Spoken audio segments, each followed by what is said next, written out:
Kali ini saya akan membahas kesalahan-kesalahan yang sering terjadi dalam penulisan karya ilmiah seperti skripsi, tesis maupun disertasi, bahkan juga di laporan-laporan karya akhir.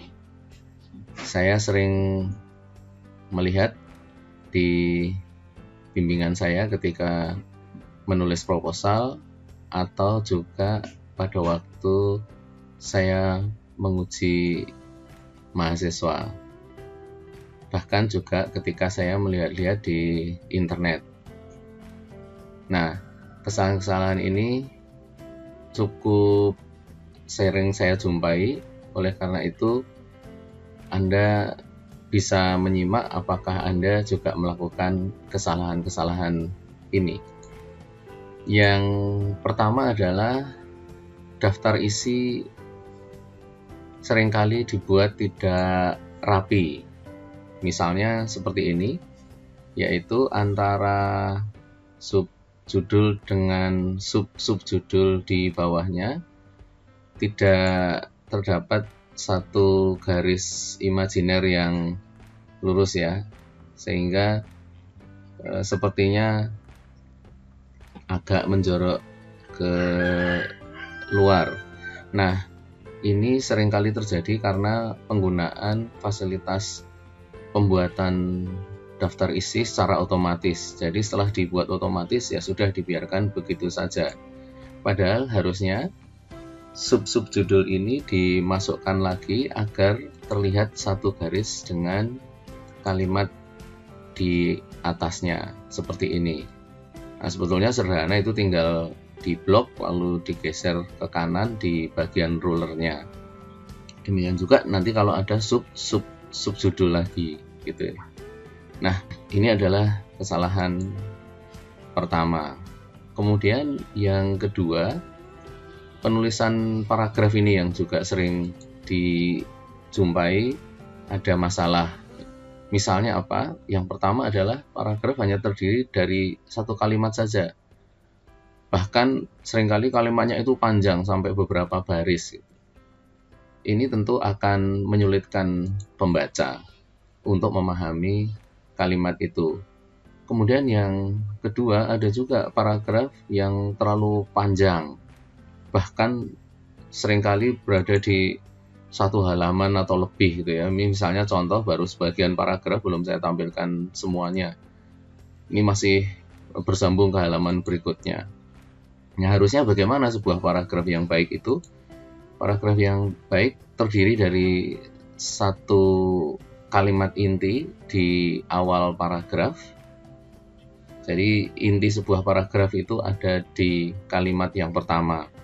Kemudian kalimat pertama ini harus dilengkapi dengan kalimat-kalimat pendukung yang masih berhubungan dengan kalimat inti tadi.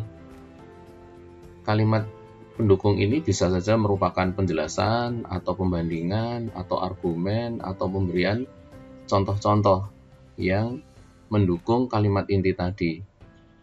Alangkah lebih baiknya juga kalau di dalam suatu paragraf itu ada sebuah kalimat yang berfungsi sebagai penutup terhadap paragraf itu, sehingga nanti ketika berlanjut ke paragraf berikutnya, pembaca merasa sudah lebih siap gitu ya.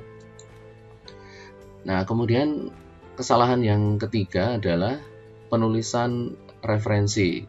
Seringkali keliru, terutama dalam penggunaan model AMPA atau Harvard ya, yang menggunakan nama pengarang dan tahun di dalam kurung. Seringkali saya menjumpai kesalahan seperti ini. Jadi di awal kalimat sudah diberi kurung. Kemudian ada juga diawali dengan kata, tapi keduanya masih diberi kurung juga. Atau ditaruh di akhir kalimat tetapi masih merupakan bagian dari kalimat itu. Nah, ini tentu kurang tepat ya. Nah, harusnya bagaimana? Kalau di baris pertama tadi harusnya ditulis nama dulu, baru tahun tapi dikurung. Ini memang seringkali juga mahasiswa beralasan karena ini aplikasinya sudah begitu. Nah, tentu saja kita jangan memakai begitu saja aplikasinya itu, karena dapat disetting ya. Kalau kita menggunakan menu references di MS Word, itu tinggal diklik kanan, lalu kita bisa menghilangkan nama pengarangnya atau tahunnya saja, atau bahkan kalau di references MS Word itu ada judulnya. Judul naskahnya bisa ditampilkan di situ. Nah, untuk ini memang harus ditulis manual. Untuk nama yang ada di depan ini, kita tulis manual, kemudian di kutipannya ini, kita klik kanan di referensi MS Word, lalu di suppress atau disembunyikan nama pengarangnya. Demikian juga di kalimat kedua, harusnya menurut nama penulis yang dikutip, lalu baru kurung tahun. Nah, kalau di kalimat yang ketiga tadi, kita bisa menuliskan dengan dua cara. Misalnya yang pertama adalah hal itu sudah dijelaskan oleh nama pengarang. Baru kita ikuti dengan kutipan hanya tahun saja. Tapi kalau kita menulis kalimatnya sudah selesai, hal itu sudah dibuktikan oleh Santoso, itu diganti menjadi hal itu sudah dibuktikan, kalimatnya selesai, baru kita ikuti dengan Santoso 2018. Kemudian masih berkaitan dengan kutipan tadi, di kesalahan keempat ini, kutipan seringkali tidak cocok antara di naskah dengan di referensi atau di daftar pustaka. Mengapa ini terjadi?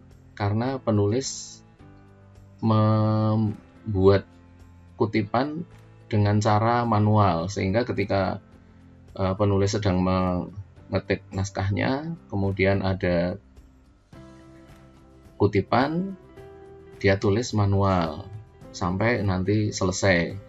Mungkin kalau dia ingat sambil ditulis di daftar pustaka, tapi kalau tidak ingat kadang-kadang tidak sempat menulis di daftar pustaka.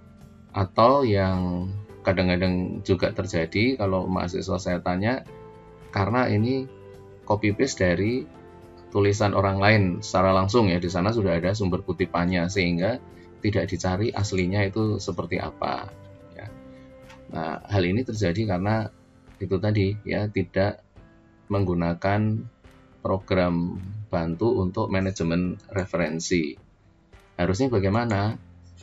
Ya, kita bisa menggunakan beberapa aplikasi yang tersedia, misalnya ada EndNote, ada Mendeley, ada Zotero, atau bahkan menu references di MS Word. Atau kalau Anda menggunakan program pengolah kata yang lain, bisa saja di dalam program itu sudah ada. Nah, kalau di MS Word sudah ada menu references, kemudian nanti ada manage sources untuk menyimpan berbagai sumber referensi, lalu kita nanti tinggal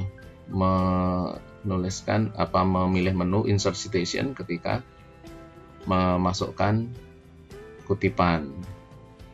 Jadi sudah lebih mudah dan pasti cocok antara di dalam dengan di daftar pustaka. Nah, nanti daftar pustakanya dibuat dengan mengklik menu bibliografi.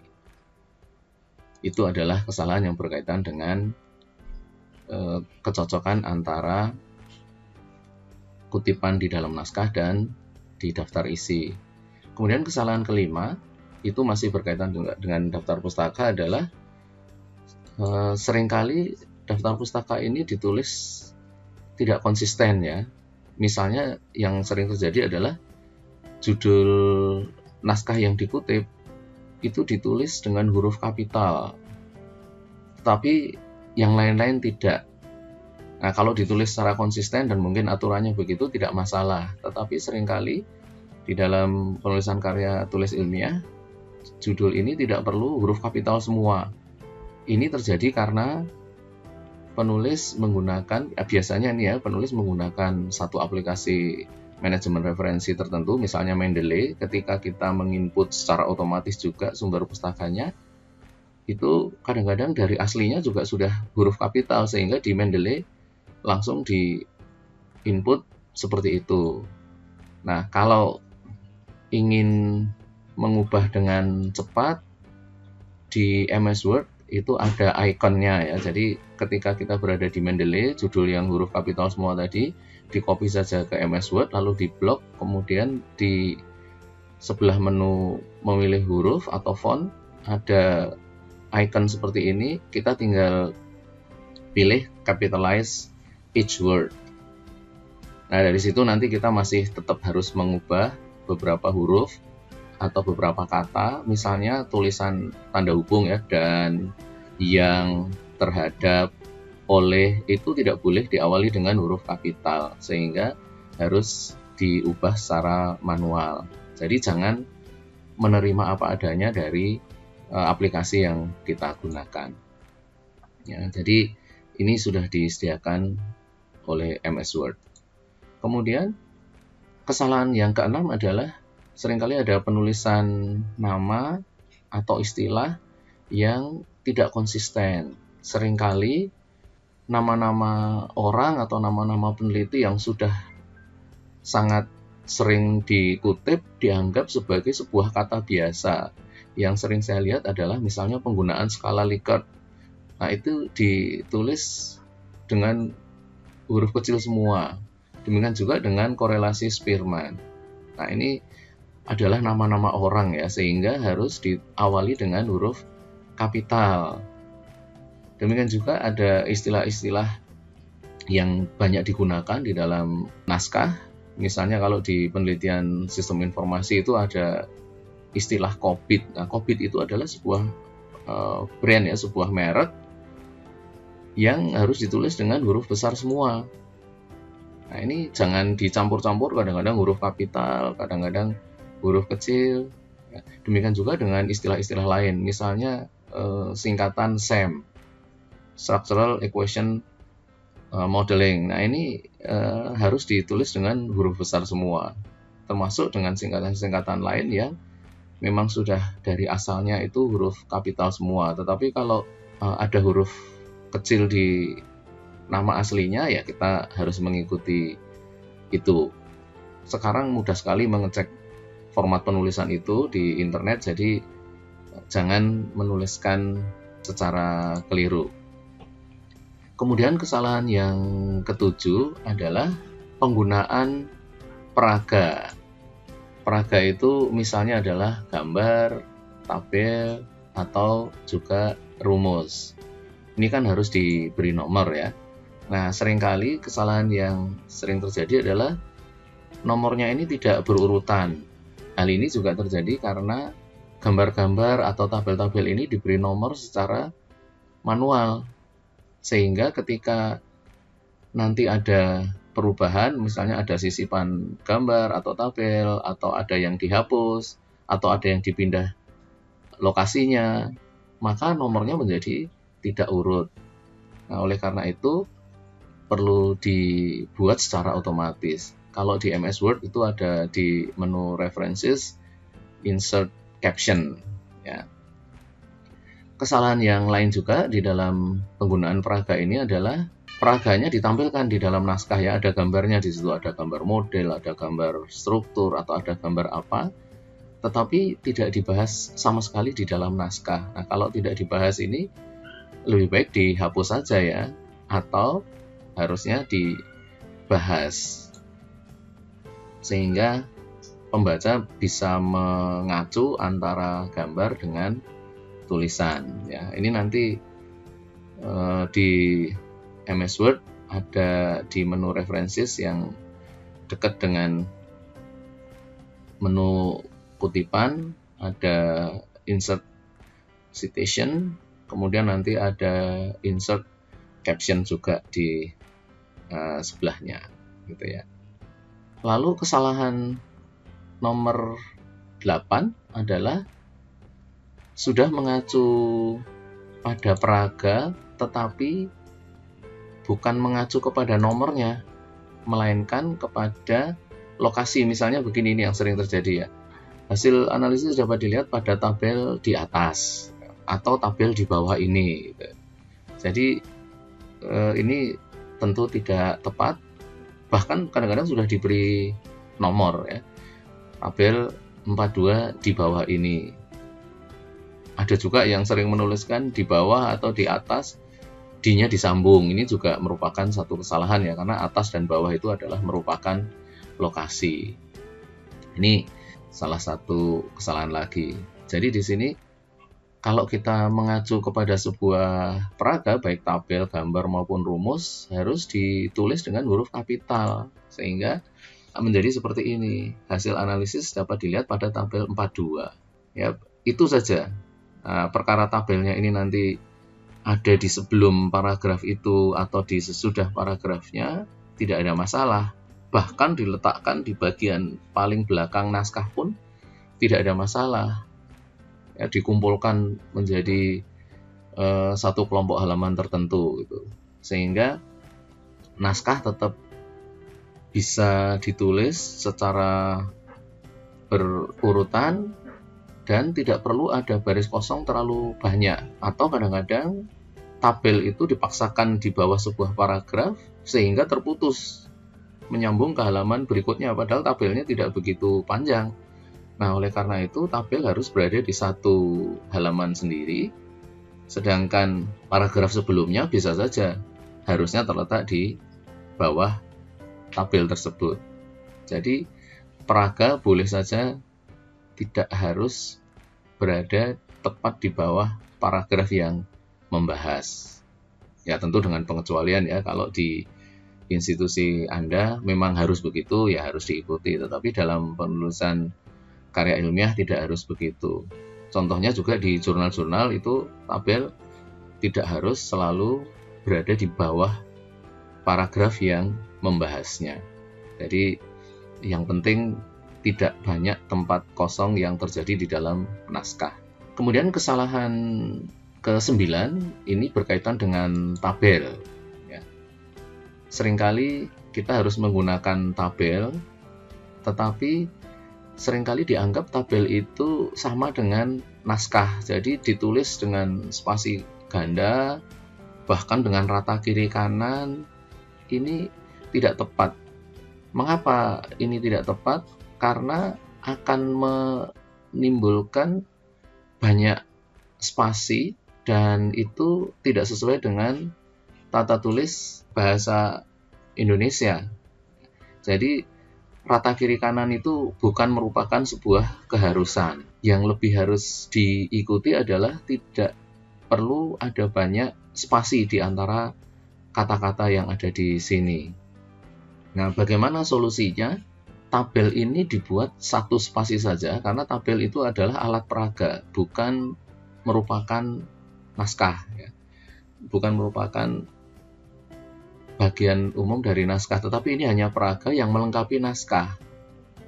Sehingga boleh ditulis dengan format yang berbeda dengan naskah. Kalau di naskah itu 1,5 atau 2 spasi, di sini menggunakan 1 spasi saja, sehingga lebih rapi, lebih ringkas, dan harus ditulis rata kiri untuk menghindari spasi yang berlebih. Karena spasi berlebih itu selain tidak sesuai dengan tata bahasa Indonesia, juga tidak nyaman untuk dibaca cepat oleh pembaca. Bahkan seringkali kolom tabel ini dibuat sama lebarnya. Nah, ini tentu harus disesuaikan antara konten atau isi di dalam kolom yang bersangkutan dengan lebarnya kolom. Kalau memang itu hanya berisi kata-kata yang cukup singkat, sebaiknya diperkecil kolomnya, sedangkan yang berisi kalimat-kalimat panjang harus diatur lebarnya, sehingga tempatnya menjadi lebih ringkas dan juga lebih nyaman untuk dibaca oleh pembaca. Nah, ini tentu juga harus sedikit mengatur dan sebetulnya juga tidak sulit. Baik, kemudian yang ke-10 ini ketika penulis menggunakan angka-angka hasil analisis dengan aplikasi, misalnya aplikasi statistik, itu hasilnya apapun yang tampil di layar, di copy langsung ditaruh di dalam naskah. Nah, ini tentu tidak benar ya. Tampilan-tampilan asli ini tetap di copy tetapi ditaruh saja di lampiran nantinya. Sedangkan di dalam naskah, tampilan-tampilan ini perlu diatur. Misalnya apa? Misalnya digit tidak terlalu banyak. Digit cukup 3 atau 4 saja, tapi harus dilakukan secara konsisten di seluruh naskah. Dan apalagi di dalam sebuah tampilan seperti ini. Ya, sehingga kalau kita atur ulang, misalnya di bagian regression statistics ini, semua pecahan dibuat 4 digit atau 3 digit, sama banyaknya. Demikian juga di bagian-bagian lain, karena pecahan itu dibuat semua 4 digit, ya 4 digit semua. Ya. Sedangkan angka yang tidak pecahan, boleh saja tidak ditulis pecahannya. Tapi kalau mau dibuat juga digitnya, tidak ada masalah juga. Nah, jadi tampilan yang seperti ini jangan di copy paste saja dari aplikasinya ya, tetap harus diatur ulang. Bahkan sebetulnya beberapa aplikasi, beberapa peraga yang bagian dari peraga yang tidak diperlukan boleh tidak ditampilkan. Kalau katakanlah di bagian ANOVA ini kolom-kolom yang ada di tengah ini tidak perlu dibahas, maka kita cukup menunjukkan nilai F dan nilai signifikansinya saja. Ya, kalau tidak dibahas, tapi kalau memang mau dibahas, baru ditampilkan. Nah, ini adalah penggunaan angka di peraga. Nanti termasuk di peraga-peraga yang lain atau tampilan-tampilan yang lain, itu sebaiknya diatur sedemikian rupa sehingga hanya yang diperlukan saja yang ditampilkan di dalam peraga ini.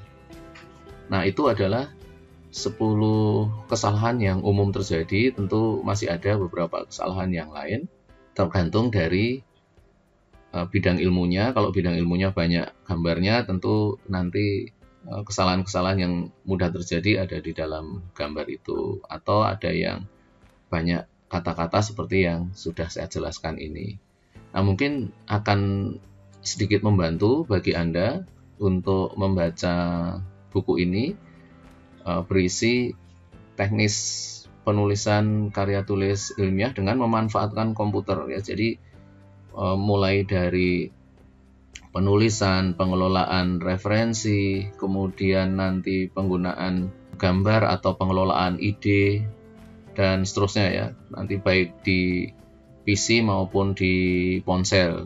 Ini ada nomor telepon yang bisa Anda WhatsApp atau Anda telepon untuk meminta informasi buku ini.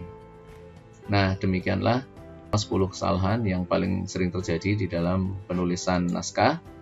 Mudah-mudahan setelah melihat video ini, Anda bisa menghindarkan kesalahan-kesalahan tersebut di dalam naskah Anda, sehingga proses bimbingan menjadi lebih cepat karena pembimbing tidak harus menjadi editor ya. Jadi tugasnya pembimbing sebetulnya adalah mengarahkan pada konten penulisan ya, bukan pada tata tulisnya. Tapi seringkali sekarang pembimbing terpaksa menjadi editor juga gitu ya.